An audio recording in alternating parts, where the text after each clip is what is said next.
മക്കളെ, വളരെ കുറഞ്ഞ സമയത്തിൽ നമ്മൾ ഇന്ന് ഡിസ്കസ് ചെയ്യാൻ പോകുന്ന ചാപ്റ്റർ ഇലക്ട്രോ കെമിസ്ട്രി അഥവാ വൈദ്യുത രസതന്ത്രം. അടിപൊളിയായിട്ട് പഠിച്ചെടുക്കാൻ നിങ്ങൾ റെഡിയാണെങ്കിൽ ഞാനിതാ പഠിപ്പിച്ചു തരാൻ റെഡിയാണ്. 2 സെല്ലുകളെ കുറിച്ചാണ് നമുക്ക് ഈ ചാപ്റ്ററിൽ മെയിനായിട്ട് പഠിക്കാനുള്ളത്, അതിൻ്റെ ഡീറ്റെയിൽസും. അതിൽ ഒന്നാമത്തത് ഗാൽവാനിക് സെല്ല്, രണ്ടാമത്തത് ഇലക്ട്രോലിറ്റിക് സെൽ. മലയാളം പറയുകയാണെങ്കിൽ ഗാൽവാനിക് സെല്ലിൻ്റെ മലയാളം ഗാൽവാനിക് സെല്ലുകൾ തന്നെ, ഇലക്ട്രോലിറ്റിക് സെല്ലിൻ്റെ മലയാളം വൈദ്യുത വിശ്ലേഷണ സെല്ലുകൾ. Okay, so very simple. എന്താണ് ഇവരുടെ പരിപാടി, എന്താണ് ഇവർ ചെയ്യുന്നത് എന്നൊക്കെയാണ് നമ്മൾ പഠിക്കുന്നത്. ആദ്യം നമുക്ക് ഗാൽവാനിക് സെല്ലിനെ കുറിച്ച് പഠിച്ചാലോ. ഗാൽവാനിക് സെൽ എന്ന് പറഞ്ഞു കഴിഞ്ഞാൽ നമ്മുടെ കെമിസ്ട്രിയിൽ കുറേ റിയാക്ഷൻ നടക്കൂലേടാ. ഈ കെമിസ്ട്രിയിൽ നടക്കുന്ന റിയാക്ഷനിൽ നിന്ന് കിട്ടുന്ന എനർജി ഇല്ലേ, കെമിസ്ട്രിയിലത്തെ റിയാക്ഷൻ പ്രവർത്തനങ്ങളിൽ നിന്ന് കിട്ടുന്ന എനർജി ഇല്ലേ, അതിനെ രാസോർജ്ജം എന്ന് വിളിക്കും, കെമിക്കൽ എനർജി എന്ന് വിളിക്കും. ആ കെമിക്കൽ എനർജിയെ ഇലക്ട്രിക്കൽ എനർജിയാക്കി മാറ്റുന്ന, രാസോർജ്ജത്തെ വൈദ്യുതോർജ്ജമാക്കി മാറ്റുന്ന സെല്ലാണ് ഗാൽവാനിക് സെൽ. സോ നിങ്ങൾക്കല്ലേ പുച്ഛം, കെമിസ്ട്രിയിൽ എന്തിനാ റിയാക്ഷൻസ് ഒക്കെ, കുറേ റിയാക്ഷൻസ് പഠിക്കണം, ഒരാവശ്യമില്ല. അല്ല മക്കളെ, ഈ റിയാക്ഷൻ കൊണ്ടാണ് ഇന്ന് ഈ ലോകം തന്നെ നിലനിൽക്കുന്നതെന്ന സത്യം നിങ്ങൾ അറിയുക. അഥവാ നിങ്ങൾക്ക് നിങ്ങളുടെ കെമിസ്ട്രിയിൽ നടക്കുന്ന ഒരുപാട് റിയാക്ഷനുകളെ നിങ്ങൾക്ക് ആ റിയാക്ഷനുകളിൽ നിന്ന് കിട്ടുന്ന എനർജിയെ കറൻറ്റാക്കി മാറ്റാൻ പറ്റും. സോ നിങ്ങൾക്ക് കിട്ടുന്ന കറൻറ്റ് കെമിസ്ട്രിയിൽ നടക്കുന്ന റിയാക്ഷൻ്റെ ഫലമായിട്ടാണെന്നർത്ഥം. സോ കെമിസ്ട്രിയിൽ നടക്കുന്ന റിയാക്ഷനുകൾ കാരണം ഒരുപാട് എനർജി ഉണ്ടാക്കാൻ പറ്റും. ആ എനർജിയെ ഇലക്ട്രിക്കൽ എനർജിയാക്കി മാറ്റുന്ന സെല്ലുകളാണ് ഗാൽവാനിക് സെൽ. നിങ്ങൾ ഒരുപാട് കണ്ട് പരിചയിച്ച ചിത്രമായിരിക്കും ഇത്. ഇതൊരു ഗാൽവാനിക് സെല്ലിൻ്റെ എക്സാമ്പിളാണ്. ഈ സെല്ലിനെ നമ്മൾ ഡാനിയൽ സെൽ എന്ന് പ്രത്യേകം വിളിക്കും. ആരെയാണ് ഡാനിയൽ സെൽ എന്ന് പ്രത്യേകം വിളിക്കുക? ഡാനിയൽ സെൽ എന്ന് വിളിക്കുന്നത് ആ ഡാനിയൽ സെല്ലിൽ ആനോഡായിട്ട് സിങ്കും കാഥോഡായിട്ട് കോപ്പറും ഉണ്ടെങ്കിൽ അതാണ് നമ്മുടെ ഡാനിയൽ സെൽ. എന്താണ് ഇവിടെ റിയാക്ഷൻ നടക്കുന്നത്? Very simple. ഇതിൽ ഈ സിങ്കിനാണ് റിയാക്ടിവിറ്റി കൂടുതലെന്ന് നിങ്ങൾക്കറിയാം. റിയാക്ടിവിറ്റി സീരീസിൽ കോപ്പറിന് റിയാക്ടിവിറ്റി കുറവാണ്. റിയാക്ടിവിറ്റി കൂടിയ ആൾ എപ്പോഴും തൻ്റെ കയ്യിൽ നിന്ന് ഇലക്ട്രോണിനെ വിട്ടുകൊടുക്കും. അപ്പോൾ സിങ്കിൽ നിന്ന് 2 ഇലക്ട്രോൺ ഇങ്ങനെ പോയി കോപ്പറിൻ്റെ സൾഫേറ്റ് സൊല്യൂഷനിലെത്തും. ഈ സൊല്യൂഷനിൽ കോപ്പർ Cu2+ ഇല്ലേ, ഈ Cu2+ 2 ഇലക്ട്രോണിനെ വാങ്ങും. സോ സിങ്ക് എന്ന് പറയുന്ന റിയാക്ടിവിറ്റി കൂടിയ ആൾ ഇലക്ട്രോണിനെ വിട്ടുകൊടുക്കും. കോപ്പർ എന്ന് പറയുന്ന 2+ റിയാക്ടിവിറ്റി കുറഞ്ഞ ആൾ ഇലക്ട്രോണിനെ വാങ്ങും. സോ റിയാക്ടിവിറ്റി കൂടിയ ആൾ ഇലക്ട്രോണിനെ കൊടുക്കും, ഓക്സിഡേഷൻ. റിയാക്ടിവിറ്റി കുറഞ്ഞ ആൾ ഇലക്ട്രോണിനെ വാങ്ങും, റിഡക്ഷൻ, നിരോക്സീകരണം. സോ ഇതാണ് ഇവിടെ നടക്കുന്ന റിയാക്ഷൻ. എങ്ങനെയാണ് ഇതിൻ്റെ റിയാക്ഷൻ എഴുതുക? Very simple and humble. എങ്ങനെയാണ്? സിങ്ക് എന്ന് പറയുന്ന ആൾക്ക് റിയാക്ടിവിറ്റി കൂടുതലാണ്, അപ്പോൾ അയാൾ തന്നിൽ നിന്നും വിട്ടുകൊടുക്കും. അതാ ആരോ മാർക്ക്. ആരെ? 2 ഇലക്ട്രോണിനെ കൊടുത്തു. കണ്ടോ, പ്രൊഡക്റ്റിൽ 2 ഇലക്ട്രോൺ എഴുതിയാൽ കൊടുത്തു എന്നർത്ഥം. ഉറപ്പല്ലേ? ലോജിക്കൽ ആലോചിച്ച് നോക്ക്, 2 ഇലക്ട്രോൺ പോയി. സോ അപ്പോൾ സിങ്ക് എന്തായി? തൻ്റെ കയ്യിൽ നിന്ന് 2 മൈനസ് പോയപ്പം Zn2+ ആയി. സോ ആ 2 ഇലക്ട്രോൺ ആര് വാങ്ങും? നമ്മുടെ കോപ്പർ സൾഫേറ്റ് Cu2+ 2 ഇലക്ട്രോണിനെ വാങ്ങും. അപ്പോൾ നമ്മൾ റിയാക്റ്റൻറ്റിൽ എഴുതും. Very logical. 2 ഇലക്ട്രോണെ വാങ്ങി. ഇതിൻ്റെ അർത്ഥം തന്നെ മലയാളത്തിൽ പറഞ്ഞു നോക്ക്. Cu2+ എന്ന് പറയുന്നാൽ 2 ഇലക്ട്രോണെ വാങ്ങി. അങ്ങനെ വാങ്ങിയപ്പോൾ ആ 2+ 2- ആയിട്ട് കൂടി ചേർന്ന് Cu ആയി. കഴിഞ്ഞു. ഇതിൽ ഒന്ന് റിഡക്ഷൻ ആണ്, ഒന്ന് ഓക്സിഡേഷൻ ആണ്. അതെങ്ങനെയാണ് പെട്ടെന്ന് മനസ്സിലാക്കുക? Very simple. സിങ്ക് എന്ന് പറയുന്ന ആൾ ഒറ്റക്ക് നിൽക്കുമ്പോൾ അതിൻ്റെ ചാർജ് 0 ഉള്ള ചാർജ് 2+ ആയി. ചാർജ് കൂടിയാൽ ഓക്സിഡേഷൻ. ഓക്സിഡേഷൻ എന്ന് പറഞ്ഞു കഴിഞ്ഞാൽ ഓക്സീകരണം. അപ്പോൾ ചാർജ് കൂടുന്ന റിയാക്ഷൻ അല്ലെങ്കിൽ ഇലക്ട്രോണെ കൊടുക്കുന്ന റിയാക്ഷൻ. പ്രൊഡക്റ്റിൽ ഇലക്ട്രോൺ ഉണ്ടോ? ഓക്സിഡേഷൻ. പ്രൊഡക്റ്റിൽ ഇലക്ട്രോൺ ഉണ്ടോ? ഓക്സിഡേഷൻ. ദെൻ ഇവിടെ റിയാക്റ്റൻറ്റിലാണ് ഇലക്ട്രോൺ ഉള്ളത്. സോ റിയാക്റ്റൻറ്റിൽ ഇലക്ട്രോണെ വാങ്ങിയാൽ Cuൻ്റെ ചാർജ് 2+ ആണ്. അത് Cu ഒറ്റക്ക് നിൽക്കുമ്പോൾ 0. അപ്പോൾ ചാർജ് കുറഞ്ഞു. 2+ 0 ആയി. കുറഞ്ഞപ്പോൾ അത് റിഡക്ഷൻ. കഴിഞ്ഞു. Very simple and humble. So റിയാക്റ്റൻറ്റിൽ ഇലക്ട്രോണെ കണ്ടോ? നിങ്ങൾ റിയാക്റ്റൻറ്റിൽ ഇലക്ട്രോണെ കണ്ടോ? വാങ്ങിയത് കണ്ടോ? അപ്പോൾ റിഡക്ഷൻ. കൊടുത്തത് കണ്ടോ? അപ്പോൾ ഓക്സിഡേഷൻ. സോ മക്കളെ, ഓക്സിഡേഷൻ നടക്കുന്ന ആളെപ്പോഴും ആനോഡായിരിക്കും. റിഡക്ഷൻ നടക്കുന്ന ആളെപ്പോഴും കാഥോഡായിരിക്കും. ആ പോയിന്റും കൂടെ നോട്ട് ചെയ്യണേ. അതങ്ങനെ ഓർത്ത് വെക്കുക. 2-3 ട്രിക്ക് ഉണ്ട്. ഒന്ന് നിങ്ങൾ ലോൺ എന്ന് പറയുന്ന ട്രിക്ക്. ലോൺ എന്ന് പറഞ്ഞാൽ ഗാൽവാനിക് സെല്ലിന് മാത്രം അപ്ലിക്കബിൾ ആയ ട്രിക്ക്. അഥവാ ലെഫ്റ്റിൽ ഓക്സിഡേഷൻ ആനോഡ്, അത് മറ്റേ സെല്ലിനും അങ്ങനെ തന്നെയാണ്. പക്ഷേ ആനോഡിൻ്റെ ചാർജ് നെഗറ്റീവ്. ഇത് ഗാൽവാനിക് സെല്ലിൽ മാത്രം. ഗാൽവാനിക് സെല്ലിൽ ആനോഡിൻ്റെ ചാർജ് നെഗറ്റീവ്. ലോൺ ലെഫ്റ്റിൽ ഓക്സിഡേഷൻ ആനോഡ്. അതല്ലെങ്കിൽ നിങ്ങൾക്ക് വരുന്ന മറ്റൊരു ട്രിക്കാണ് റെഡ് ക്യാറ്റ്, ചുവന്ന പൂച്ച, ഒരു കാള. റെഡ് ക്യാറ്റ്, ചുവന്ന പൂച്ച. അപ്പോൾ റെഡ് ക്യാറ്റ്, ചുവന്ന പൂച്ച, റിഡക്ഷൻ, കാഥോഡ്. ആനോക്സ്, ഒരു കാള. Anode oxidation. Red cat, reduction, cathode. അത് മനസ്സിലായല്ലോ. സോ ഈ നടന്ന റിയാക്ഷനെ ടോട്ടൽ എഴുതുകയാണെങ്കിലോ, ഇതിപ്പോൾ ആനോഡിൽ നടന്ന റിയാക്ഷൻ, കാഥോഡിൽ നടന്ന റിയാക്ഷൻ, ടോട്ടൽ റിയാക്ഷൻ എഴുതുകയാണെങ്കിൽ എങ്ങനെയാണ്? Very simple. ടോട്ടൽ എഴുതാൻ റിയാക്ഷൻ എളുപ്പമാണ്. റിയാക്റ്റൻ്റുള്ളവരെ ഒരുമിച്ച് എഴുതുക. ആരൊക്കെ? Zn+ Cu2+ 2 electron gives. പ്രൊഡക്റ്റിലുള്ളവരെ ഒരുമിച്ച് എഴുതുക. Zn2++ 2 electron + Cu. പിന്നെ നമുക്കറിയാം പ്രൊഡക്റ്റിലും റിയാക്റ്റൻറ്റിലും 2 ഇലക്ട്രോൺ ഒരുമിച്ച് വന്നുകൊണ്ട് അത് വെട്ടിപ്പോയാൽ ബാക്കിയുള്ളവർ ഇത്ര പേരേ ഉണ്ടാവുള്ളൂ. സോ നമുക്ക് ടോട്ടൽ റിയാക്ഷൻ, ഡാനിയൽ സെല്ലിൽ നടക്കുന്ന, ഗാൽവാനിക് സെല്ലിൽ നടക്കുന്ന total reaction Zn+ Cu2 plus gives Zn2 plus plus Cu. Very simple and humble. എന്താ അതിൻ്റെ അർത്ഥം? സിങ്ക് എന്ന് പറയുന്നയാൾ Zn2 plus ആയി, Cu2 plus എന്ന് പറയുന്നയാൾ Cu ആയി. ദെൻ അഥവാ സിങ്ക് ഇവിടെ ആനോഡായിട്ട് എടുത്തു, 2 ഇലക്ട്രോണിനെ കൊടുത്തു. Cu2 പ്ലസ് ഇവിടെ കാഥോഡായിട്ട് Cu ആയിട്ട് മാറി. സോ ഇത് നടക്കുമ്പോൾ ഒരു ഇലക്ട്രോണിൻ്റെ ഫ്ലോ ഇവിടുന്ന് അങ്ങോട്ട് പോകുമ്പോൾ അവിടെ ഒരു കറണ്ട് ഉണ്ടാവും. ആ കറണ്ട് നേരെ തിരിച്ചു പോകും. സോ കെമിസ്ട്രിയിൽ നടന്ന റിയാക്ഷൻ്റെ ഫലമായിട്ട് ഒരു കറണ്ട് ഇവിടുന്ന് തിരിച്ച് അങ്ങോട്ട് പോയി. സോ കെമിസ്ട്രിയിലുള്ള എനർജി ഉപയോഗിച്ചിട്ട് ഇലക്ട്രിക്കൽ എനർജി ഉണ്ടാക്കി. ഈ റിയാക്ഷൻ കംപ്ലീറ്റ് കണ്ടിന്യൂസ് ആയിട്ട് നടക്കാൻ വേണ്ടി നമ്മൾ അവിടെ ഒരു സോൾട്ട് ബ്രിഡ്ജൊക്കെ വെച്ച് സെറ്റാക്കും. അത് നിങ്ങൾക്കറിയാം. സോ ഇതാണ് മക്കൾ ഇതിൻ്റെ ഐഡിയ. ഡാനിയൽസിൻ്റെ ഗാൽവനിസിലെ സിമ്പിൾ ഐഡിയ ആണ് ഇപ്പോൾ പറഞ്ഞത്. സോ ടോട്ടൽ റിയാക്ഷനും നിങ്ങൾക്ക് മനസ്സിലായി. ഇനി രണ്ടാളുകൾ, ഇപ്പോൾ സിങ്കിനാണ് റിയാക്ടിവിറ്റി കൂടുതൽ, കോപ്പറിനാണ് റിയാക്ടിവിറ്റി കുറവെന്നൊക്കെ പറഞ്ഞത്. അപ്പോൾ ഏത് രണ്ടാളെ തന്നാലും എങ്ങനെയാണ് ഈ റിയാക്ഷൻ നടക്കുക എന്ന് ഓർത്ത് വെക്കാൻ ഈ റിയാക്ടിവിറ്റി സീരീസ് നിങ്ങളെ സഹായിക്കും. എന്താണ് റിയാക്ടിവിറ്റി സീരീസിൽ പറയുന്നത്? Very simple. മുകളിൽ നിന്ന് താഴോട്ട് പോകുമ്പോൾ റിയാക്ടിവിറ്റി കുറയും. റിയാക്ടിവിറ്റി കുറയുമ്പം ഓക്സിഡേഷൻ കുറയും. റിയാക്ടിവിറ്റി കൂടിയ ആൾക്ക് ഓക്സിഡേഷൻ, റിയാക്ടിവിറ്റി കുറഞ്ഞ ആൾക്ക് റിഡക്ഷൻ അഥവാ നിരോക്സീകരണം. സോ മുകളിലുള്ള ആളുകൾക്ക് അഥവാ ഹൈഡ്രജൻ വരെയുള്ള മുകളിലുള്ള ആളുകൾക്കൊക്കെയും ഓക്സിഡേഷനും താഴെയുള്ള ആളുകൾക്ക് റിഡക്ഷനും ആയിരിക്കും എന്ന് പറഞ്ഞാൽ കമ്പാരിറ്റീവ്ലി. വിച്ച് മീൻസ് മുകളിലുള്ള പൊട്ടാസ്യവും മുകളിലുള്ള സിങ്കും എടുത്തു കഴിഞ്ഞാൽ ആർക്കായിരിക്കും ഓക്സിഡേഷൻ? പൊട്ടാസ്യത്തിന്. അപ്പോൾ സിങ്കിന് റിഡക്ഷൻ. സോ കമ്പയർ ചെയ്യുമ്പോൾ ആർക്കാണോ റിയാക്ടിവിറ്റി കൂടുതൽ, റിയാക്ടിവിറ്റി കൂടുതയാൾ ഓക്സീകരണം, റിയാക്ടിവിറ്റി കുറഞ്ഞയാൾ നിരോക്സീകരണം. സോ ഇതാണ് നിങ്ങൾക്കുള്ള ട്രിക്ക്. മുകളിലുള്ളവർ ഓക്സീകരണം, താഴേട്ട് വരുന്തോറും നിരോക്സീകരണത്തിൻ്റെ അളവ് കൂടും. സോ എപ്പോഴും റിയാക്ടിവിറ്റി കൂടിയാൾ, ക്രിയാശീലം കൂടിയാൾ ഓക്സിഡേഷന് പോകും, ഓക്സീകരണത്തിന് പോകും. സോ ഈ ട്രിക്ക് നിങ്ങൾക്കറിയാലോ. PSC മാസിൻ ടിന്നിൽ ലഡു തിന്നു, ഹയ്യോ സൂപ്പർ, മെസ്സി ഗോൾ അടിച്ചു. ഈ ട്രിക്ക് നിങ്ങൾക്ക് അറിയാലോ. ഈ ട്രിക്ക് വെച്ചിട്ട് നിങ്ങൾക്ക് അതൊക്കെ പറയാൻ പറ്റും. സോ ഈ ഒരു ഒറ്റ സ്ലൈഡിൽ നിങ്ങൾക്ക് ഒരുപാട് കാര്യങ്ങൾ ഐഡിയ ചെയ്യാൻ പറ്റും. എന്താണ്? മുകളിലാണ് ഓക്സിഡേഷൻ നടക്കുന്നവരധികവും, അഥവാ മുകളിൽ നിന്ന് താഴോട്ട് വരുന്തോറും ഓക്സിഡേഷൻ്റെ അളവ് കുറഞ്ഞ് റിഡക്ഷൻ ആയിട്ട് മാറും. 1. അഥവാ മുകളിലാണ് ഓക്സിഡേഷൻ എന്ന് പറഞ്ഞാൽ അവിടെയാണ് റിയാക്ടിവിറ്റി കൂടുതൽ. റിയാക്ടിവിറ്റിയുടെ ഓർഡർ മുകളിൽ നിന്ന് താഴോട്ട് വരുന്തോറും കുറയും. Reactivity decreases. റിയാക്ടിവിറ്റി താഴോട്ട് പോകുന്തോറും കുറയും. ഇത്രയും പറഞ്ഞു കഴിഞ്ഞാൽ നിങ്ങൾക്ക് ഒരുപാട് കാര്യങ്ങളിൽ ഐഡിയ കിട്ടും. ആ ഐഡിയയിലേക്കൊക്കെ വരാം. അഥവാ റിയാക്ടിവിറ്റി സീരീസാണ് ഇപ്പം ഞാൻ പറഞ്ഞത്. ഈ റിയാക്ടിവിറ്റി സീരീസ് അറിഞ്ഞു കഴിഞ്ഞാൽ 3 മെയിൻ ആപ്ലിക്കേഷൻസ്. അതിൽ ഒന്നാമത്തെ ആപ്ലിക്കേഷൻ, 2 മെറ്റൽ തന്നാൽ ഏത് മെറ്റൽ മറ്റൊരു മെറ്റലിനെ ഡിസ്പ്ലേസ് ചെയ്യുമെന്ന് പറയാൻ പറ്റും. 2 മെറ്റൽ ഇവിടെ ഉണ്ട്. അതിൽ ഒരു മെറ്റൽ റിയാക്ടിവിറ്റി കൂടിയാൽ റിയാക്ടിവിറ്റി കുറഞ്ഞാൽ ഒരൊറ്റ ചവിട്ടാണ്, താട്ടി അങ്ങ് പുറത്താക്കും, ഡിസ്പ്ലേസ് ചെയ്യും. 2 റിയാക്ടിവിറ്റി കൂടിയ ആളെയും കുറഞ്ഞ ആളെയും കിട്ടിക്കഴിഞ്ഞാൽ നിങ്ങൾക്ക് അവിടെ ഓക്സിഡൈസിങ് ഏജൻറ്റിനെയും റെഡ്യൂസിങ് ഏജൻറ്റിനെയും കിട്ടും. അതെങ്ങനെയാണ് സാർ? Very simple. നിങ്ങൾക്ക് ഓക്സീകരണം നടന്നയാൾ അഥവാ ഓക്സിഡേഷൻ നടന്നയാൾ നിങ്ങളുടെ റെഡ്യൂസിങ് ഏജൻ്റ് ആയിരിക്കും, നിരോക്സീകാരി ആയിരിക്കും. മറക്കരുത്. ഓക്സിഡേഷൻ നടന്നത് എനിക്കാണെങ്കിൽ ഞാൻ നിരോക്സീകാരിയാണ്. ഞാൻ ഓക്സിഡേഷൻ നടന്നത് ജയസിന് ഓക്സിഡേഷൻ നടന്നെങ്കിൽ ഞാൻ നിരോക്സീകാരിയാണ്. റിഡക്ഷൻ നടന്നത് എനിക്കാണെങ്കിൽ, എനിക്ക് റിഡക്ഷൻ നടന്നെങ്കിൽ ഞാൻ ഓക്സീകാരിയാണ്, ഓക്സിഡൈസിങ് ഏജൻ്റാണ്. ഈ ഒരു ഐഡിയയും മറക്കരുത്. ഓക്സിഡേഷൻ നടന്നാൽ നിരോക്സീകാരി, നിരോക്സീകരണം നടന്നാൽ ഓക്സീകാരി എന്ന് പറഞ്ഞാൽ എനിക്ക് ഓക്സിഡേഷൻ നടക്കുമ്പോൾ ഞാൻ വേറൊരാളെ സഹായിക്കുന്നത് റിഡക്ഷന് വേണ്ടിയിട്ടല്ലേ, എനിക്ക് റിഡക്ഷൻ നടക്കുമ്പോൾ ഞാൻ വേറൊരാളെ സഹായിക്കുന്നത് ഓക്സിഡേഷന് വേണ്ടിയിട്ടല്ലേ. അത്രയേ ഉള്ളൂ ലോജിക്ക്. സോ ആരാണ് ഓക്സിഡൈസിങ് ഏജൻറ്റ്, ആരാണ് റെഡ്യൂസിങ് ഏജൻറ്റ് എന്ന് പറയാൻ പറ്റും. മൂന്നാമത്തത്, ഒരു ആസിഡിലേക്ക് നിങ്ങളൊരു മെറ്റൽ ഇട്ടാൽ ആ ആസിഡിലുള്ള മെയിൻ ആളില്ലേ, ആസിഡ് പറഞ്ഞാൽ എച്ചുള്ള ആളുകളല്ലേ, ആ എച്ചിനെ പുറത്താക്കുമോ? നിങ്ങൾ ചേർത്ത മെറ്റൽ എച്ചിനെ പുറത്താക്കുമല്ലേ എന്ന് പറയാൻ പറ്റും. എങ്ങനെ പറയാൻ പറ്റും? Very simple. എച്ച് ഇവിടെയല്ലേ നിൽക്കുന്നത്. എച്ചിൻ്റെ താഴത്തുള്ള മെറ്റലുകളാണ് നിങ്ങൾ ചേർത്തെങ്കിൽ എച്ചിനെ പുറത്താക്കൂല, കാരണം അവർക്ക് റിയാക്ടിവിറ്റി കുറവാണ്. എച്ചിൻ്റെ മുകളിലുള്ളവരെയാണ് നിങ്ങൾ ആസിഡിലേക്ക് ചേർക്കുന്നെങ്കിൽ എച്ചിനെ പുറത്താക്കും. ഫോർ എക്സാമ്പിൾ, അയൺ എടുത്തിട്ട് നിങ്ങൾ ഹൈഡ്രജൻ ഗ്യാസിലേക്ക് ഇട്ട് കഴിഞ്ഞാൽ ആസിഡിലേക്ക് ഇട്ട് കഴിഞ്ഞാൽ ഹൈഡ്രജൻ അയണിനെ പുറത്താക്കും. നിങ്ങൾ മഗ്നീഷ്യം എടുത്തിട്ട് ആസിഡിലേക്ക് ഇട്ട് കഴിഞ്ഞാൽ മഗ്നീഷ്യത്തിന് റിയാക്ടിവിറ്റി കുറവാണ്, ഹൈഡ്രജൻ ഒരൊറ്റ ചവിട്ട. സോ റിയാക്ടിവിറ്റി കൂടിയ ആളുകൾ ഹൈഡ്രജനെ ഡിസ്പ്ലേസ് ചെയ്യും. ഇത്രയും അപ്ലിക്കേഷൻസ്. ഒന്നെന്തൊക്കെയാണ്?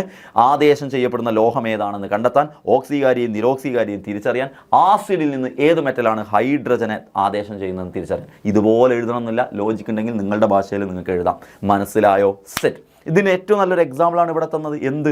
നിങ്ങളെടുത്തൊരു സിങ്ക് എടുത്തു, സിങ്കിൻ്റെ ഒരു ദണ്ട് നിങ്ങളൊരു നീല കളർ ലായനിയിൽ അഥവാ കോപ്പർ സൾഫേറ്റ് ലായനിയിലിട്ടു. കോപ്പർ സൾഫേറ്റ് ലായനീൻ്റെ പ്രത്യേകത ബ്ലൂ സൊല്യൂഷനാണ്. കുറച്ച് കഴിഞ്ഞപ്പോൾ മനസ്സിലായോ? കുറച്ച് കഴിഞ്ഞപ്പോൾ റിയാക്ഷൻ നടന്നപ്പോൾ ബ്ലൂ കളർ അങ്ങ് പോയി. കോപ്പർ സൾഫേറ്റിൻ്റെ ബ്ലൂ കളർ അങ്ങ് പോയി. അപ്പോൾ എവിടെ പോയി? ബ്ലൂ കളർ മാത്രം ഇവിടെ പോയി. ബ്ലൂ കളർ മാത്രമല്ല പോയത്, ഇവിടെ സംഭവിച്ചെന്താ അറിയോ? സിങ്ക് എന്ന് പറയുന്ന റിയാക്ടിവിറ്റി കൂടിയാൽ കോപ്പറിനെ കണ്ടപ്പോൾ ഒറ്റ ചവിട്ട്, പോടാ കോപ്പറെ എവിടുന്ന്, പോടാ ചെമ്പ എവിടുന്ന്, ഇതിൻ്റെ സ്ഥലമാണെന്ന് പറഞ്ഞ് സൾഫേറ്റിൻ്റെ കൂടെ സിങ്ക് അങ്ങ് ചേർന്നിരുന്നു. പാവം കോപ്പർ മാറിയിരിക്കേണ്ടി വന്നു.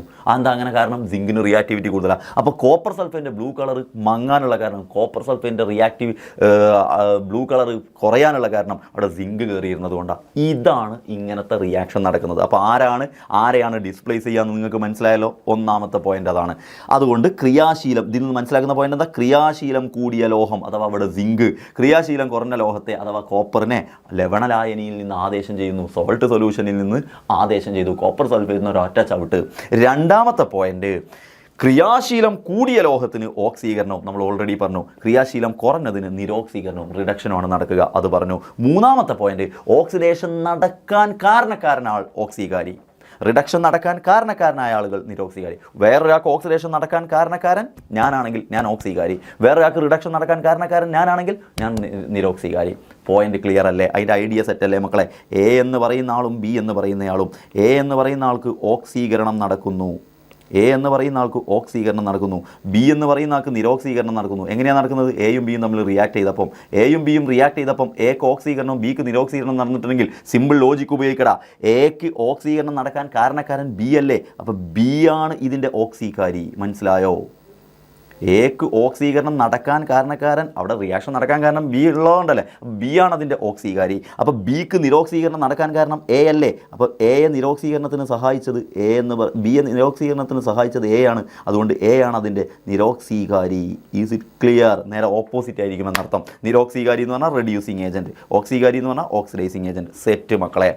ദെൻ അടുത്ത പോയിന്റ്, അതും നമ്മൾ നേരത്തെ പറഞ്ഞാണ്, ക്രിയാശീല ശ്രേണിയിൽ റിയാക്ടിവിറ്റി സീരീസിൽ നിങ്ങളുടെ ഹൈഡ്രജന് മുകളിൽ വരുന്ന ലോഹങ്ങൾക്ക് നിങ്ങളുടെ ആസിഡിൽ നിന്ന് ഹൈഡ്രജനെ ആദേശം ചെയ്യാൻ കഴിയും. ഈ 3 പോയിന്റുകൾ അടിപൊളിയായിട്ട് മനസ്സിലാക്കിക്കോ. ഗാൽവനിക് സെൽ കഴിഞ്ഞാൽ നമ്മളിനി നെക്സ്റ്റ് പോകുന്നത് ഇലക്ട്രോലിറ്റിക് സെല്ലുകൾ. എന്താണ് ഇലക്ട്രോലിറ്റിക് സെൽ? വൈദ്യുത വിശ്ലേഷണ സെല്ലുകൾ. മലയാളം പേരിൽ തന്നെ ഉണ്ട്. ഇലക്ട്രോലിറ്റിക് സെൽ എന്ന പേര് തന്നെ തുടങ്ങുന്ന ഇലക്ട്രോ വെച്ചിട്ടല്ലേ. അപ്പോൾ ഇലക്ട്രിക് കറൻറ്റിനെ, ഇലക്ട്രിക് എനർജിയെ കെമിക്കൽ എനർജിയാക്കി മാറ്റും എന്ന് പറഞ്ഞാൽ എന്താർത്ഥം? നിങ്ങൾക്ക് കയ്യിലുള്ള കറണ്ട് ഉപയോഗിച്ചിട്ട് ഞങ്ങളുടെ കെമിസ്ട്രിത്തെ റിയാക്ഷൻ നിങ്ങൾക്ക് നടത്താൻ പറ്റും. വൈദ്യുതോർജ്ജത്തെ രാസോർജ്ജമാക്കി മാറ്റാൻ സഹായിക്കുന്നവരാണ് വൈദ്യുത വിശ്ലേഷണ സെല്ലുകൾ. ഇങ്ങനെ നിങ്ങളൊരു റിയാക്ഷൻ നടത്താൻ വേണ്ടി ഒരു സൊല്യൂഷനിലൂടെ നിങ്ങൾ കറണ്ട് കടത്തി വിടുമ്പോൾ കറണ്ട് ഈ സൊല്യൂഷനിലൂടെ പാസ് ചെയ്യണ്ടേ, സൊല്യൂഷനിലൂടെ പോകണ്ടേ? സൊല്യൂഷൻ പറയാൻ ഞാൻ വിടൂലാന്ന്, അങ്ങനെ വിടൂലാന്ന് പറഞ്ഞാൽ പിന്നെ കറണ്ട് പോകില്ലല്ലോ, കറണ്ട് വിടണ്ടേ. കറണ്ട് പാസ് ചെയ്യാൻ സഹായിക്കുന്ന സൊല്യൂഷനുകളെ നമ്മൾ വിളിക്കുന്ന പേര് ഇലക്ട്രോലൈറ്റുകൾ. കറണ്ട് കടത്തി വിടുന്ന സൊല്യൂഷനുകൾ, ലായനികളെ വിളിക്കുന്ന പേര് ഇലക്ട്രോലൈറ്റുകൾ. അങ്ങനെ ഇലക്ട്രോലൈറ്റിലൂടെ കറണ്ട് കടത്തി വിട്ടാൽ, കറണ്ട് പോയി ഇലക്ട്രോലൈറ്റിലൂടെ കറണ്ട് കടത്തി വിട്ടാൽ അവിടെ റിയാക്ഷൻ നടക്കും. അങ്ങനെ നടക്കുന്ന റിയാക്ഷൻ വൈദ്യുത വിശ്ലേഷണം അഥവാ ഇലക്ട്രോലിസിസ്. സോ 2 ടേമുകൾ മറക്കല്ലേ, ഒന്ന് ഇലക്ട്രോലൈറ്റും ഒന്ന് ഇലക്ട്രോലിസിസും. കറണ്ട് കടത്തിവിടുന്ന ലായനികൾ ഇലക്ട്രോലൈറ്റുകൾ, കറണ്ട് കടത്തിവിടുമ്പോൾ അവിടെ ഉണ്ടാകുന്ന റിയാക്ഷനുകൾ ഇലക്ട്രോലിസിസ് അഥവാ വൈദ്യുത വിശ്ലേഷണം. ഇനി മെയിനായിട്ടുള്ള 2 അടിപൊളി പോയിന്റുകളാണ് നമ്മൾ പറയുന്നത്. ആ പോയിന്റിലേക്ക് എത്തുന്നതിന് മുമ്പ് ഒരു സംഗതി, ഗാൽവനിക് സെല്ലും ഇലക്ട്രോലൈറ്റിക് സെല്ലും തമ്മിലുള്ള വ്യത്യാസം നമ്മൾ ഓൾറെഡി പറഞ്ഞു. ഇനി ഇതിൽ ചാർജ് തമ്മിലാണ് പിന്നെ വ്യത്യാസം. രണ്ടിലും ഗാൽവനിക് സെല്ലായാലും ഇലക്ട്രോലൈറ്റിക് സെല്ലായാലും രണ്ടിലും ആനോഡും കാഥോഡും ഒക്കെ സെയിം, ഓക്സിഡേഷൻ റിഡക്ഷൻ അതൊക്കെ വ്യത്യാസമല്ല. പക്ഷേ ഗാൽവനിക് സെല്ലിൽ നമ്മൾ ഓൾറെഡി പഠിച്ചു ആനോഡാണ് നെഗറ്റീവ്, പക്ഷേ ഇലക്ട്രോലൈറ്റിക് സെല്ലിൽ ആനോഡ് പോസിറ്റീവ് ആയിരിക്കും. Note the point. ഗാൽവനിക് സെല്ലിൽ ആനോഡ് നെഗറ്റീവാണ്, ലോൺ എന്ന ട്രിക്ക് നമ്മൾ പഠിച്ചു. ലെഫ്റ്റിൽ ഓക്സിഡേഷൻ, ആനോഡ് നെഗറ്റീവ്. എന്നാൽ ഇലക്ട്രോലിറ്റിക് സെല്ലിൽ ആനോഡ് പോസിറ്റീവ് ആയിരിക്കും, നേരെ ഓപ്പോസിറ്റ് ആയിരിക്കും മറ്റേത്. ഈ ഒരു പോയിന്റ് മക്കൾ മറക്കരുത്. ദെൻ അടിപൊളിയായിട്ട് പറയാൻ പോകുന്നത് വളരെ സിമ്പിളായിട്ട് ഞാൻ പഠിപ്പിച്ചു തരാം ഒരു കാര്യം. അതായത് നിങ്ങളുടെ കയ്യിൽ ഉരുക്കിയ NaCl എടുക്കുക, മോൾട്ടൺ NaCl എടുക്കുക, ഉരുക്കിയ NaCl. എന്നിട്ട് കൂടെ കറണ്ട് കടത്തി വിടുക. എന്താ സംഭവിക്കുക? NaCl അങ്ങ് പൊട്ടും എന്ന് പറഞ്ഞാൽ ആദ്യത്തെ ആൾ എന്നെയും രണ്ടാമത്തെ ആൾ Cl അല്ലേ? ഉറപ്പിച്ചോ, ആകെ ഒരാളേ ഉള്ളൂ NaCl, അതിൽ 2 പേര് പൊട്ടി, എന്നെയും Cl പൊട്ടി. അങ്ങനെയാണെങ്കിൽ ആദ്യത്തെ ആൾ നിർബന്ധമായിട്ടും കാഥോഡിലേക്ക് പോകും, രണ്ടാമത്തെ ആൾ ആനോഡിലേക്കും പോകും. ഓക്കെ, ട്രിക്ക് സെറ്റല്ലേ? എന്ന് പറഞ്ഞാൽ കാഥോഡിലേക്ക് പോകുന്നത് ആരാ? സോഡിയം. ആനോഡിലേക്ക് പോകുന്ന ആരാ? ക്ലോറിൻ. ക്ലോറിൻ എന്ന് പറഞ്ഞാൽ ക്ലോറിൻ ഗ്യാസ് ആയിട്ടാണ് പോവുക, Cl ആയിട്ടല്ല പോവുക, Cl2 ആയിട്ടാണ് പോവുക.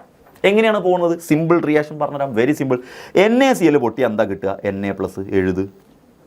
ഇനി പ്ലസ്സിന് ആരെയാണ് വേണ്ടത്? മൈനസിനെ. അപ്പം മൈനസിനെ കൊടുക്ക്, 1 ഇലക്ട്രോണിനെ കൊടുക്ക്. അപ്പോൾ എന്താകും? പ്ലസ്സിലേക്ക് ഒരു മൈനസ് പോയ ന്യൂട്രലായി, Na ആയി. പിന്നെ ഞാൻ തൊട്ട് മുമ്പേ പറഞ്ഞല്ലോ, ഇലക്ട്രോണിനെ വാങ്ങിയാൽ അത് റിഡക്ഷനാണ്. അങ്ങനെയും മനസ്സിലാക്കുക. അല്ലെങ്കിൽ ചാർജ് നോക്കിയാൽ മതി, Na+ൻ്റെ ചാർജ് Na ആയി 0 ആയി, റിഡക്ഷൻ. സോ ഇവിടെ റിഡക്ഷൻ നടന്നു. റിഡക്ഷൻ നടക്കുന്നത് എവിടെയാണ്? കാഥോഡിൽ. കണ്ടോ, സിമ്പിളായിട്ട് കിട്ടിയില്ലേ? റിഡക്ഷൻ നടക്കുന്നത് എവിടെയാണ്? കാഥോഡിൽ. കിട്ടിയില്ലേടാ? അങ്ങനെയാണ് ഇന്ന് മറ്റേത് പറഞ്ഞത്, ക്ലോറിൻ്റെത് പറഞ്ഞത്. ക്ലോറിൻ്റെ ചാർജ് Naയും Cl- ആയിട്ട് പോയാൽ ക്ലോറിൻ്റെ ചാർജ് Cl- ആണ്. ഇനി എങ്ങനെയാണ് സാറേ എഴുതുക? മൈനസ് ഉള്ള ആൾ പ്ലസിനെ വാങ്ങുക ചെയ്യുക. പ്ലസിനെ വാങ്ങും, പക്ഷേ പ്ലസ് ഇലക്ട്രോണിൻ്റെ ചാർജ് പ്ലസ് അല്ലല്ലോ. അപ്പം പ്ലസ് ഇലക്ട്രോണിനെ വാങ്ങണമെങ്കിൽ മൈനസ് വേണം. അപ്പോൾ ഇലക്ട്രോണിനെ വാങ്ങൂല, ഇലക്ട്രോണിനെ കൊടുക്കും എന്ന് പറഞ്ഞാൽ ഈ മൈനസ് ഇലക്ട്രോണാന്ന് വിചാരിച്ചോ, ആ മൈനസിനെ കൊടുക്കും, ആ മൈനസ് ഒഴിവാക്കാൻ വേണ്ടിയിട്ട്. സോ Cl- ഇലക്ട്രോണിനെ കൊടുത്തു. എന്നിട്ട് എന്താ ഈ Cl ആയി? Cl പറഞ്ഞ ഒരാളില്ല, ഡയാറ്റോമിക്കാണ് Cl. അപ്പോൾ Cl2 നിൽക്കണം. അപ്പോൾ 2 Cl അവിടെ എഴുതിയോണ്ട് റിയാക്റ്റൻറ്റിലും 2 Cl, 2 Cl- എഴുതിയോണ്ട് 2 ഇലക്ട്രോൺ മൈനസ്. അരെ വാ, ഇവിടെ ഇലക്ട്രോൺ പുറത്ത് ചാടി. ഒന്നെങ്കിൽ അങ്ങനെ മനസ്സിലാക്കാം, അല്ലെങ്കിൽ Cl-ൻ്റെ ചാർജ് മൈനസ് അല്ലേ, മൈനസ് ചാർജ് ഉള്ള Cl-ൻ്റെ ചാർജ് 0 ആയി, -0 ആയി പറഞ്ഞാൽ കൂടിയാൽ ഓക്സിഡേഷൻ. സോ ഇത് ഓക്സിഡേഷൻ ആണെന്ന് മനസ്സിലായി. Simple and humble. സോ ആദ്യത്തെ ആൾ കാഥോഡിൽ, രണ്ടാമത്തെ ആൾ ആനോഡിൽ. അപ്പോൾ കാഥോഡിൽ ആരാ? Na, ആനോഡിൽ ആരാ? Cl2. മോൾട്ടൺ NaCl ആണെങ്കിൽ. Simple and humble. Next point. അപ്പം ഇതെങ്ങനെ മനസ്സിലാക്കി വെച്ചാൽ, കാഥോഡിൽ Na വരുമ്പോൾ Naൻ്റെ ഒരു സിൽവറി കളറായിരിക്കും. അപ്പോൾ പിന്നെ സിൽവർ കളറായിട്ട് നിൽക്കും, വെള്ളി നിറത്തിൽ നിൽക്കും. ആനോഡിൽ ക്ലോറിൻ പോകുമ്പോൾ പച്ച കളറായിരിക്കും, പച്ച ഗ്യാസ് ആയിട്ട് നിൽക്കും. ഓക്കെ, ഇതാ ഇവിടെ ചിത്രത്തിലുണ്ട് പച്ച ഗ്യാസിൻ്റെ കളറൊക്കെ കേട്ടോ. ഇതാ ഓക്കെ, ആനോഡിൻ്റെ ചാർജ് പ്ലസ് അല്ലേ? ഓക്കെ, പ്ലസ് ഉള്ളിടത്ത് ഗ്യാസ് വരും. ഓക്കെ, രണ്ടാമത്തത് മോൾട്ടൺ NaCl മാറ്റിയിട്ട് ഇനി നമ്മൾ ചെയ്യുന്നത്, NaCl സൊല്യൂഷനിലൂടെ കറണ്ട് കടത്തി വിടുകയാണ്. അപ്പോൾ നിങ്ങൾ ചെറിയൊരു വ്യത്യാസമുണ്ട്. കാരണം എന്താ അറിയോ, NaCl എന്ന് പറയുമ്പോൾ അതിൽ NaCl ഉണ്ട്. ഓക്കെ, സൊല്യൂഷൻ എന്ന് പറയുമ്പോൾ അതിൽ H2O ഉണ്ട്. അപ്പോൾ ഇവർ പൊട്ടുമ്പോൾ രണ്ട് ഭാഗമായിട്ട് പൊട്ടുമല്ലോ. NaCl Naയും Cl ആയിട്ട് പൊട്ടും, H2O H-ഉം OH ആയിട്ട് പൊട്ടും. അപ്പം എൻ്റെ മക്കളെ, ഞാൻ എന്താ പറഞ്ഞ ട്രിക്ക്, ആദ്യത്തെ ആൾ കാഥോഡിലും രണ്ടാമത്തെ ആൾ ആനോഡിലും പോകും. സോ NaCl ആദ്യത്തെ ആൾ Na, H2O ആദ്യത്തെ ആൾ H. ആരാ കാഥോഡിൽ പോവുക? കാഥോഡിൽ എന്ന് പറഞ്ഞാൽ റിഡക്ഷനാണ്. റിഡക്ഷൻ നടക്കണമെങ്കിൽ റിയാക്ടിവിറ്റി കുറയണം. ഓക്സിഡേഷൻ നടക്കണമെങ്കിൽ റിയാക്ടിവിറ്റി കൂട്ടണം. റിഡക്ഷൻ നടക്കണമെങ്കിൽ ക്രിയാശീലം കുറയണം. ക്രിയാശീലം കുറവ് ഹൈഡ്രജൻ അല്ലേ സോഡിയത്തിനേക്കാൾ. അപ്പോൾ ഹൈഡ്രജൻ പോകും. സോ കാഥോഡിൽ പോകുന്നത് ഹൈഡ്രജൻ ആയിരിക്കും. ആ ട്രിക്ക് നിങ്ങൾക്ക് ഇഷ്ടപ്പെട്ടോ? കാഥോഡിൽ പോകുന്നത് സോഡിയം അല്ല, ഹൈഡ്രജൻ ആയിരിക്കും. കാരണം റിയാക്ടിവിറ്റി കുറഞ്ഞ ആൾ. ഇനി ക്ലോറിനാണോ ഓക്സിജനാണോ ആനോഡിൽ പോവുക? അതിലൊരു ഡൗട്ടും വേണ്ട, ക്ലോറിനാണ് ആനോഡിൽ പോവുക. സോ നിങ്ങൾ പഠിക്കുന്ന രണ്ടെണ്ണത്തിലും ആനോഡിൽ ആരാന്ന് ക്വസ്റ്റ്യൻ എക്സാമിന് ചോദിച്ചാൽ കണ്ണടച്ച് ക്ലോറിൻ എഴുതുക. കാരണം ആനോഡിൽ പോകുന്നത് ക്ലോറിൻ ആയിരിക്കും, പക്ഷേ കാഥോഡിൽ പോകുന്നത് സോഡിയമാണോ ഹൈഡ്രജനാണ്. എങ്ങനെയാണ് അതിൻ്റെ റിയാക്ഷൻ എഴുതുക? Very simple. ക്ലോറിൻ്റെ നമ്മൾ നേരത്തെ എഴുതി കഴിഞ്ഞത് എന്താണ്? Cl- 2 ഇലക്ട്രോൺ വിട്ടെടുത്ത് Cl2 ആയി 2. അത് നമ്മൾ എഴുതി കഴിഞ്ഞു. അപ്പോൾ ആനോഡിൽ ക്ലോറിൻ ഗ്യാസ്. സോ ആനോഡിൽ ക്ലോറിനാണ്. അത് ഓക്കെ ആണല്ലോ. കാഥോഡിൽ എങ്ങനെ എഴുതും? Very simple. കാഥോഡിൽ H2O അല്ലേ പോണത്? H2O H അല്ലേ പോണത്? സോ 2 H2O എന്ന് എഴുതുക. ഞാൻ എഴുതി പഠിപ്പിച്ചുതരാം. കാരണം 2 ക്ലോറിൻ എഴുതിയത് കൊണ്ട് 2 H2O എന്ന് എഴുതുക. അപ്പോൾ 2 H2O എന്ന് എഴുതുക. എന്നിട്ട് കാഥോഡാകുമ്പോൾ കാഥോഡാകുമ്പോൾ ഇലക്ട്രോണിനെ വാങ്ങല്ലേ ചെയ്യുക. സോ ക്ലോറിൻ വിട്ടുകൊടുത്ത 2 ഇലക്ട്രോണിനെ H2O വാങ്ങും. H2O വാങ്ങി. ക്ലോറിൻ വിട്ടുകൊടുത്ത 2 ഇലക്ട്രോണിനെ H2O വാങ്ങി. സോ H2O വാങ്ങുമ്പോൾ H2O ആനോഡിൽ എന്താ കിട്ടുക? കാഥോഡിൽ എന്താ കിട്ടുക? H2. അപ്പോൾ H2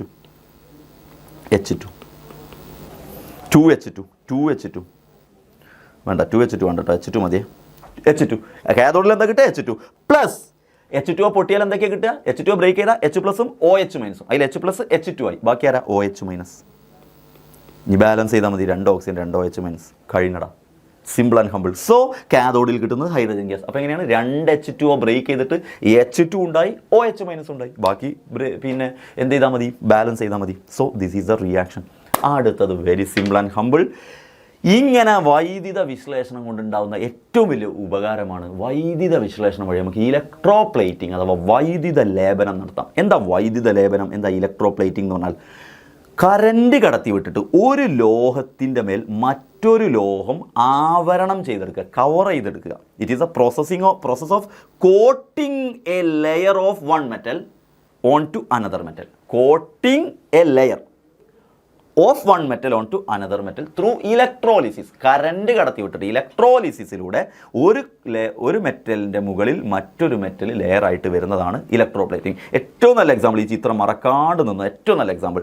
ഒരു ഭാഗത്ത് നമ്മൾ കോപ്പർ എടുത്തു, മറ്റൊരു ഭാഗത്ത് ഇരുമ്പിൻ്റെ വളയും വെച്ചു, എന്നിട്ട് സൊല്യൂഷനായിട്ട് കോപ്പർ സൾഫേറ്റും വെച്ചു. അപ്പോൾ സൊല്യൂഷൻ കോപ്പർ സൾഫേറ്റ് നിങ്ങൾക്ക് ആവരണം ചെയ്യേണ്ടത് ഏതാണോ അത് ആനോഡിലും ഏതിൻ്റെ മുകളിലാണോ ആവരണം ചെയ്യേണ്ടത് അത് കാഥോഡിലും വെക്കുക. എന്നിട്ട് റിയാക്ഷൻ നടക്കുമ്പോൾ ഇയാൾക്കല്ലേ റിയാക്ടിവിറ്റി കൂടുതൽ, ഇയാളല്ലേ ആനോഡിലുള്ളത്, ഇവിടുന്ന് 2 ഇലക്ട്രോൺ പോകും. ആ 2 ഇലക്ട്രോൺ പോയിട്ട് ഈ Cu2+ നിന്ന് 2 ഇലക്ട്രോൺ പോയി Cuവിൽ നിന്ന് 2 ഇലക്ട്രോൺ പോയി Cu2++ 2 ഇലക്ട്രോൺ. എന്നിട്ട് എന്താ സംഭവിക്കുന്നത് അറിയോ? Cuവിൽ നിന്ന് 2 ഇലക്ട്രോൺ പോകുമ്പോൾ സംഭവിക്കുന്നത്, ഈ കോപ്പർ സൾഫേറ്റിൽ കുറേ Cu2+ ഇല്ലേ, ആ കോപ്പർ സൾഫേറ്റത്തെ Cu2+ 2 ഇലക്ട്രോണിനെ വാങ്ങി Cu ആവും. രണ്ടും ഒരേ റിയാക്ഷൻ. ഒന്ന് കോപ്പർ 2 ഇലക്ട്രോണിനെ വിട്ടുകൊടുക്കുന്നത്, ഒന്ന് കോപ്പർ 2+ 2 ഇലക്ട്രോൺ വാങ്ങുന്നത്. അങ്ങോട്ട് എഴുതിയ റിയാക്ഷൻ തിരിച്ചെഴുതുക. ഇലക്ട്രോപ്ലേറ്റിങ്ങിൻ്റെ ഏറ്റവും വലിയ ഇൻട്രസ്റ്റിംഗ് ഐഡിയ. നിങ്ങൾ അങ്ങോട്ട് ആനോഡിൽ എഴുതിയ റിയാക്ഷൻ തിരിച്ചെഴുതിയാൽ കാഥോഡത്തെ റിയാക്ഷനായി. എന്ന് പറഞ്ഞാൽ കോപ്പർ എന്ന് പറയുന്നയാൾ ഇവിടുന്ന് 2 ഇലക്ട്രോണിനെ വിട്ടുകൊടുക്കും. അങ്ങനെ 2 ഇലക്ട്രോൺ ഇവിടെ വന്ന് നിൽക്കും. ആ 2 ഇലക്ട്രോണെ സ്വീകരിക്കാൻ വേണ്ടി ഈ കോപ്പർ 2+ ചെല്ലും. അങ്ങനെ കോപ്പർ 2+ ഈ ഇരുമ്പിൻ്റെ മുകളിൽ കവർ ചെയ്യും. അടുത്ത വീണ്ടും 2 ഇലക്ട്രോൺ വിട്ടുകൊടുക്കും, വീണ്ടും Cu2+ പോകും. അങ്ങനെ കോപ്പർ ഇങ്ങനെ ഇതിൻ്റെ മുകളിൽ ആവരണം ചെയ്യപ്പെടും. Yes, this is what is our electroplating. So ഇലക്ട്രോപ്ലേറ്റിംഗിൻ്റെ റിയാക്ഷൻ എഴുതാൻ simple and humble. Copper 2 electron എടുത്ത് Cu2+ ആയി, കോപ്പർ സൾഫേറ്റ് Cu2+ 2 ഇലക്ട്രോണെ വാങ്ങി Cu ആയി. ആരാണ് ആനോഡ്, ആരാ കാഥോഡ് മനസ്സിലായല്ലോ. 2 ഇലക്ട്രോണെ വിട്ടുകൊടുത്ത ഇയാൾ ആനോഡ്, അപ്പോൾ ഇയാൾ ആനോഡ്. 2 ഇലക്ട്രോണെ വാങ്ങിയ ഇയാൾ കാഥോഡ്. അപ്പോൾ ഇവിടെ വെച്ചത് കാഥോഡാണ്. സെറ്റ് അല്ലേ മക്കളെ? റെഡി. അപ്പോൾ ഇലക്ട്രോപ്ലേറ്റിംഗ് എന്താണെന്ന് മനസ്സിലായല്ലോ. ഇലക്ട്രോപ്ലേറ്റിംഗ് നിങ്ങൾക്ക് സിൽവറിൻ്റെയും ഗോൾഡിൻ്റെയും മേലൊക്കെ ചെയ്യാം. സിൽവറിൻ്റെയും ഗോൾഡിൻ്റെയും മേലൊക്കെ ആവരണം നിങ്ങളുടെ കയ്യിൽ സിൽവർ ഉണ്ട്, നിങ്ങളുടെ കയ്യിൽ സ്വർണ്ണുണ്ട്, അതിലൊക്കെ നിങ്ങൾക്ക് ആവരണം ചെയ്യാം. അതിനാകെ എടുക്കേണ്ട ഇലക്ട്രോലൈറ്റ് മാത്രം ഒന്ന് പഠിച്ചു വെച്ചാൽ. ഇവിടെ കോപ്പർ സൾഫേറ്റ് അല്ലേ, കോപ്പർ ആവരണം ചെയ്യണമെങ്കിൽ നിങ്ങൾ എടുക്കേണ്ടത്, കോപ്പർ ഒരു മുകളിൽ ആവരണം ചെയ്യണമെങ്കിൽ കോപ്പർ സൾഫേറ്റ് എടുക്കണം. അങ്ങനെയാണെങ്കിൽ വെള്ളിയും ഗോൾഡൊക്കെയാണ് ആവരണം ചെയ്യുമെങ്കിൽ വെള്ളിയുടെ സയനൈഡ്, സോഡിയം സയനൈഡും സിൽവർ സയനൈഡും മറക്കല്ലേ. ഗോൾഡ് ആണെങ്കിലോ സോഡിയം സയനൈഡും ഗോൾഡ് സയനൈഡും. സയനൈഡ് ഉണ്ട്. അപ്പോൾ വെള്ളിക്കും സ്വർണ്ണത്തിനും എടുക്കേണ്ട സൊല്യൂഷനിൽ സയനൈഡ് ഉണ്ട്. ഒന്ന് ഗോൾഡിൻ്റെ സയനൈഡും ഒന്ന് സോഡിയത്തിൻ്റെ സയനൈഡും. വെള്ളിയാണെങ്കിൽ ഒന്ന് വെള്ളിയുടെ സയനൈഡും അഥവാ സിൽവർ സയനൈഡും, പിന്നെ ഒന്ന് സോഡിയം സയനൈഡും. രണ്ടിലും സോഡിയം സയനൈഡ് ഉണ്ട്. ഗോൾഡ് ആണെങ്കിൽ ഗോൾഡ് സയനൈഡ് അല്ലെങ്കിൽ സിൽവർ സയനൈഡ്. ഇനി നിങ്ങൾക്ക് സോഡിയം സയനൈഡ് കിട്ടിയിട്ടില്ലെങ്കിൽ സിൽവർ നൈട്രേറ്റ് ആയാലും മതി. സോഡിയം സയനൈഡ് കിട്ടിയില്ലെങ്കിൽ സിൽവർ നൈട്രേറ്റ് ആയാലും മതി ഇലക്ട്രോലൈറ്റ് ആയിട്ട്. സെറ്റ് അല്ലേ മക്കളെ? എന്തൊക്കെയാണ് അപ്ലിക്കേഷൻസ്, ഇലക്ട്രോലിസിസിൻ്റെ അപ്ലിക്കേഷൻസ് എന്തൊക്കെയാണ്? ഒരുപാടുണ്ട്. നിങ്ങൾക്ക് വായിച്ചു നോക്കിയാൽ മതി. നിങ്ങൾക്ക് ലോഹങ്ങൾ ഉണ്ടാക്കാൻ പറ്റും, അലോഹങ്ങൾ ഉണ്ടാക്കാൻ പറ്റും, കോമ്പൗണ്ട്സുകൾ പ്രിപ്പയർ ചെയ്യാൻ പറ്റും. ഇലക്ട്രോപ്ലേറ്റ് എന്ന് പറഞ്ഞാൽ കറണ്ട് കടത്തി വിടുന്നതിൻ്റെ അപ്ലിക്കേഷൻസ് എന്തൊക്കെയാണ്? ഒരു റിയാക്ഷനിൽ കറണ്ട് കടത്തിവിട്ടാൽ നിങ്ങൾക്കുള്ള അപ്ലിക്കേഷൻസ് ആണ് ഇതെല്ലാം എഴുതിയത്. മെറ്റൽസിനെ പ്യൂരിഫൈ ചെയ്യാൻ പറ്റും, ലോഹത്തിനെ ശുദ്ധീകരിക്കാൻ പറ്റും, അതൊക്കെ നിങ്ങൾക്കറിയാം. ദെൻ 2 ടൈപ്പ് ഗാൽവനിക് സെല്ല് നമ്മൾ നേരത്തെ പറഞ്ഞല്ലോ. ഗാൽവനിക് സെല്ല് എന്ന് പറഞ്ഞാൽ എന്താ? ഒരു മിനിറ്റ്. ഗാൽവനിക് സെല്ല് എന്ന് പറഞ്ഞാൽ എന്താ? ഗാൽവനിക് സെല്ല് പറഞ്ഞാൽ നിങ്ങളുടെ റിയാക്ഷനെ കറണ്ടാക്കി മാറ്റുന്നതാണ്. നമ്മൾ ഉപയോഗിക്കുന്ന ബാറ്ററി മൊത്തം അതല്ലേ. നമ്മുടെ ബാറ്ററികളിൽ റിയാക്ഷൻ നടക്കുന്നു, ആ റിയാക്ഷനിൽ നിന്ന് കറണ്ട് ഉണ്ടാകുന്നു. ആ കറണ്ട് ഉപയോഗിച്ചിട്ട് നമ്മൾ നമ്മുടെ മൊബൈൽ യൂസ് ചെയ്യുന്നു, നമ്മൾ നമ്മുടെ വീട്ടിലെ ക്ലോക്ക് യൂസ് ചെയ്യുന്നു. സോ ക്ലോക്കിലിടുന്ന ബാറ്ററി ഗാൽവനിക് സെല്ലാണ്. മൊബൈലത്തെ ബാറ്ററി ഗാൽവനിക് സെല്ലാണ്. നിങ്ങളുടെ വെഹിക്കിൾസിലുള്ള ബാറ്ററി ഗാൽവനിക് സെല്ലാണ്.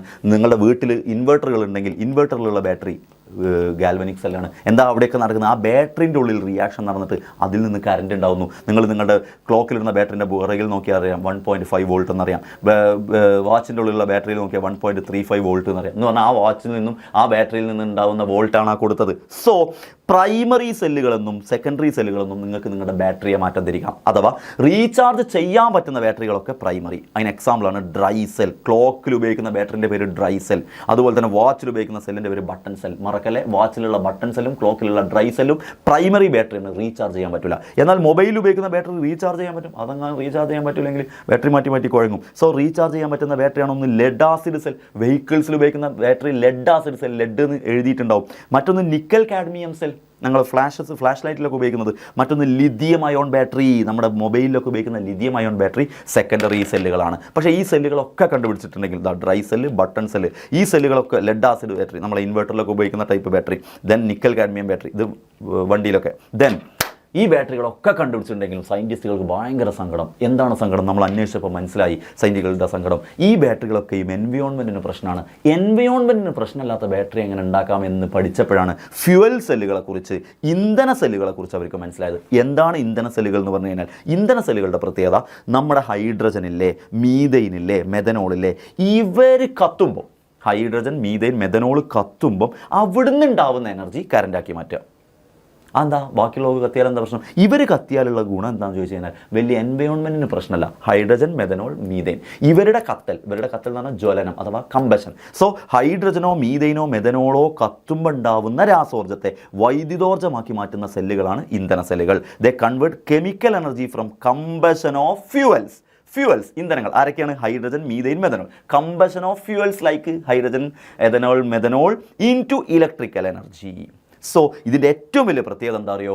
മറ്റ് ബാറ്ററികളെ പോലെയല്ല, നിങ്ങൾ എത്രത്തോളം അതിലേക്ക് ഫ്യൂവൽ കൊടുക്കുന്നോ അത്രത്തോളം ഇതിന് പ്രവർത്തിക്കാൻ കഴിയും. ഇത് ഡെഡായി പോകില്ല.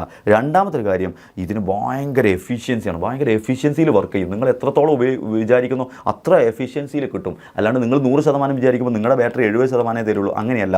ഹൈ എഫിഷ്യൻറ്റിയിൽ ഇത് വർക്ക് ചെയ്യാനും ഇതിന് കഴിയും. മനസ്സിലായോ മക്കളെ? ഇതാണ് നമ്മുടെ ഈ അടിപൊളി ചാപ്റ്റർ ഇലക്ട്രോ കെമിസ്ട്രി, വൈദ്യുത രസതന്ത്രം. ഇനി നിങ്ങളുടെ പണി നന്നായിട്ട് പഠിക്കുക.